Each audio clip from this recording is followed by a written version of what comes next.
ಚುನಾವಣೆ ಸಂದರ್ಭದಲ್ಲಿ ಎರಡ್ಮೂರು ರೀತಿಯಾದಂಥ ಅಹಿತಕರ ಘಟನೆಗಳು ರಾಜ್ಯಾದ್ಯಂತ ಇವತ್ತು ನಡೀತಾ ಇರೋದು ನಾವೆಲ್ಲರೂ ಕೂಡ ಮಾಧ್ಯಮದಲ್ಲಿ ನೋಡ್ತಾ ಇದ್ದೀವಿ. ವಿಶೇಷವಾಗಿ ನಿನ್ನೆ ಒಬ್ಳು ಹುಬ್ಳಿಯಲ್ಲಿ ಕಾಲೇಜಿಗೆ ಹೋಗುವಂತ ಒಬ್ಳು ಹೆಣ್ಮಗಳು ನೇಹಾ, ಅವಳ ಮೇಲೆ ನಡೆದಂತ ಕೃತ್ಯ, ಅವಳ ಸಾವು,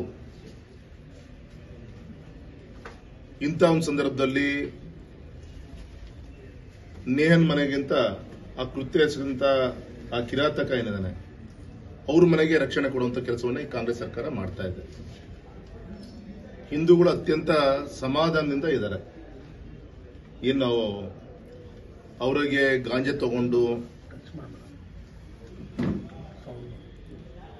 ಅವರ ಒಂದು ವ್ಯಕ್ತಿತ್ವವನ್ನು ಮೀರಿ ಈ ರೀತಿಯಂತ ಕೆಟ್ಟ ಘಟನೆಗಳು ನಡೀತಾ ಇದೆ. ಹಾಗೆ ಈ ಸಂದರ್ಭದಲ್ಲಿ ಸರಿಯಾದ ರೀತಿಯಂತ ತನಿಖೆ ಆಗಬೇಕು. ಆದಷ್ಟು ಬೇಗ ಏನ್ ಶಿಕ್ಷೆ ಆಗಬೇಕು ಆದಷ್ಟು ಬೇಗ ಅದು ಕಾನೂನಿನ ಒಂದು ಚೌಕಟ್ಟನ್ನು ತಂದು ಮಾಡುವಂತ ಕೆಲಸವನ್ನು ಸಿದ್ದರಾಮಯ್ಯ ಸರ್ಕಾರ ಮಾಡಬೇಕು ಅಂತ ನಾನು ಒತ್ತಾಯವನ್ನು ಮಾಡ್ತೀನಿ.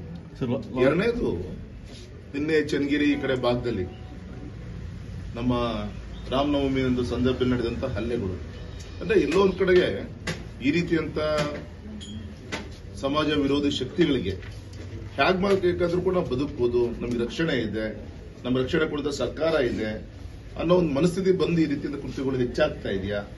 ಅದೇ ರೀತಿ ನಮ್ಮ ಸರ್ಕಾರ ನಡೆಸುವಂತ ಮುಖಂಡಗಳ ನಡವಳಿಕೆಯೂ ಕೂಡ ಅದೇ ರೀತಿ ಇದೆ.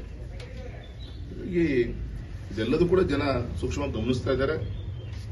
ದೇಶದ ಒಂದು ರಕ್ಷಣೆ, ಭಯೋತ್ಪಾದನೆ, ಈ ಎಲ್ಲ ವಿಚಾರಗಳು ಕೂಡ ಈ ರೀತಿಯಂತ ಪ್ರಕ್ರಿಯೆಗಳು ನಮ್ಮ ರಾಜ್ಯದಲ್ಲಿ ಹೆಚ್ಚಿಗೆ ಏನಾಗ್ತಾ ಇದೆ, ಇದು ಸರ್ಕಾರ ಗಂಭೀರವಾಗಿ ತೆಗೆದುಕೊಳ್ಬೇಕು ಅಂತ ನಾನು ಒತ್ತಾಯ ಮಾಡ್ತೀನಿ ಸರ್. ಬಗ್ಗೆ ಪ್ರಶ್ನೆ ಬರುತ್ತಲ್ಲಿ ಅವ್ರ ಕಾರ್ಪೊರೇಟ್ 100% ಯಾಕೆಂದ್ರೆ ಇರ್ಲಿ ಪಾಪ ಈ ರೀತಿಯ ಘಟನೆಗಳನ್ನ ನಡೆದು ಹೋದಂತೆ ಯಾರು ಕೂಡ ಅಸ್ಯೂಮ್ ಮಾಡಕ್ ಆಗಲ್ಲ. ಆದ್ರೆ ಆದ್ಮೇಲಾದ್ರೂ ಕೂಡ ಇವ್ರ ನಡವಳಿಕೆಗಳನ್ನ ನೋಡಿದಾಗ ನಾನು ಕೇವಲ ಇದೊಂದು ಹತ್ತಿರದಲ್ಲಿ ನಾನು ಹೇಳಕ್ ಇಚ್ಛೆ ಪಡಲ್ಲ. ಎಷ್ಟು ಈ ರೀತಿಯಂತ ಘಟನೆಗಳು ಕಳೆದ ಒಂದೂವರೆ ವರ್ಷದಲ್ಲಿ ಆದಂತ ಘಟನೆಗಳು, ಅದಕ್ಕೆ ಯಾವ ರೀತಿ ಕಾಂಗ್ರೆಸ್ ಸರ್ಕಾರ ಸ್ಪಂದನೆ ಮಾಡಿದೆ, ಅಲ್ಲಿಯ ಮಂತ್ರಿಗಳು ಯಾವ ರೀತಿಯಂತ ಹೇಳಿಕೆಗಳನ್ನ ಕೊಟ್ಟಿದ್ದಾರೆ. ಈಗಿನವರು ಕೂಡ ಯಾರೊಬ್ರು ಕೂಡ ಹೋಗಿ ಭೇಟಿ ಮಾಡುವಂತ ಒಂದು ಧೈರ್ಯ ಕೂಡ ಮಾಡ್ತಾ ಇಲ್ಲ. ಎಲ್ಲೋ ಒಂದ್ ಕಡೆಗೆ ನಮ್ಮ ಮುಸ್ಲಿಂ ಬಾಂಧವರ ಒಂದು ವೋಟ್ ಬ್ಯಾಂಕಿಗೆ ಸೀಮಿತವಾಗಿ ಯೋಚನೆ ಮಾಡಿ. ಎಲ್ಲ ಮುಸ್ಲಿಮರೇನು ಆತರ ಏನಲ್ಲ, ಅರೆ ಇವ್ರ ನಡವಳಿಕೆನೆ ಸರ್ಕಾರ ನಡೆಸುವಂತ ಇವ್ರು ಪ್ಲೀಸ್ ಮಾಡುವಂತ ಒಂದು ಪ್ರಯತ್ನ ಏನಿದೆ, ಇದು ಎಲ್ಲರೂ ಕೂಡ ದೂರ ಆಗಲ್ಲೋ ಅಲ್ಲಿಯವರು ಕೂಡ ಇಂಥ ಕೃತ್ಯಗಳು ಹೆಚ್ಚಿಗೆ ಆಗ್ತಾ ಇರುತ್ತೆ. ಮತ್ತು ವಿಶೇಷವಾಗಿ ಈ ರೀತಿಯಂತ ಗಾಂಜಾ ಈ ತರ ಹೊರಗಡೆ ಏನು ಇಂಪೋರ್ಟ್ ಆಗ್ತಾ ಇದೆ, ಬರ್ತಾ ಇದೆ ನಮ್ಮ ರಾಜ್ಯಕ್ಕೆ ದೊಡ್ಡ ರೀತಿಯಲ್ಲಿ ಬರ್ತಾ ಇದೆ, ತಡಿಬೇಕು. ಮತ್ತೆ ಆ ಒಂದು ದೇಶದ್ರೋಹಿ ಯುವಕರಿಗೆ ಈಸಿಯಾಗಿ ಈ ತರಂತ ಮಾದಕ ವಸ್ತುಗಳು ಎಲ್ಲರೂ ಕೂಡ ಸಿಗ್ತಾ ಇದೆ. ಹಾಗೆ ಆದಷ್ಟು ಬೇಗ ಅದನ್ನೆಲ್ಲ ಬಿಗಿ ಮಾಡಿದಾಗ ಮಾತ್ರ ರಾತ್ರಿ ಎಲ್ಲಿ ಮಲಗಬೇಕು ಅಲ್ಲಿ ಹೋಗಿ ಮಲ್ಕೊಂತಾರೆ.